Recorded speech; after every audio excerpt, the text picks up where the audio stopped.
So when you're scaling between the 1 and 10 million, what do you think? Should we be focused on, other people, hiring some management? Where should we put our focus on so that we can get to that $10 million level? Because you're going to have a lot more opportunities to sell your company when you're at a 10 million or you're above $1 million EBITDA, right? And so you gotta move it into that direction.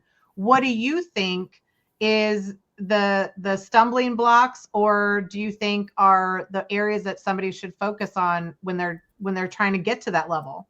Well, first off, I think I was thinking about this quite a bit, and you can go out and get consultants and all that. And I think when you're smaller, don't be misled that a lot of times there are things that are practical you can do if you can stop running around like a chicken without a head and say, okay, like here's one thing. I get an order. Now we can say, what's the sales process, or what's the ordering process? What's my operational process? It sounds so complex. Oh my gosh, what's the process? Let's just pretend you're sitting at your desk and you go, Joe says, I want to buy, you get an order. I got 1,000 marbles, right? Oh my God, they want to buy 1,000. Where's that go next? Mm-hmm. I'm at my desk. I go, oh my gosh, I want 1,000. The guy wants 1,000 marbles. Now, do I jump out and run into the warehouse and get the 1,000 marbles off the shelf and put them in a box and go to call UPS and all that sort of stuff? Well, you'd say, well, if that's happening, number one, that's a real waste of time. You just now have you who's making boy, that surely seems like a bad use of an asset that you're running out there. Now, then all of a sudden, you got to bill whoever it is for bought the marbles. Okay, who writes the invoice? I mean, who writes the invoice? Who makes sure the invoice gets paid? Now, that's pretty simple stuff. In a smaller business, you can usually write those things down.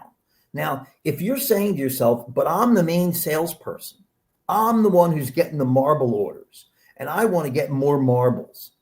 Okay, you want to get more marbles. Well, then who's going to be the one who who's going to be the one who would then, when you get that order, yeah, sure, I'll get you 1,000 marbles. Okay, who's the one who's going to get the one and write down that they got a purchase order? Who's going to pushing the skill set down? Mm-hmm. It may only be when you start one extra person. I just need somebody that even if I'm on the road, I call and I say, Doug, I got an order for 1,000 marbles. Write it up, get it done. Now Doug runs out to the warehouse. Doug does all that stuff. And you're out there working the business. Well, now we can carry this on. Now, Doug, who's taking it, says, oh my God, Mark, I can't get all these marble orders in. Right. What's the roadblock? I keep having to run out to the warehouse to get stuff done. Oh, well, if you spent your time only on the phone taking marble orders, could we get a guy in the warehouse? Mm-hmm. And I tried not to grow until I hit those pain points. Mm-hmm. Mm-hmm. I didn't buy ahead. A lot of small businesses will say, oh, if I get this person, then it will happen.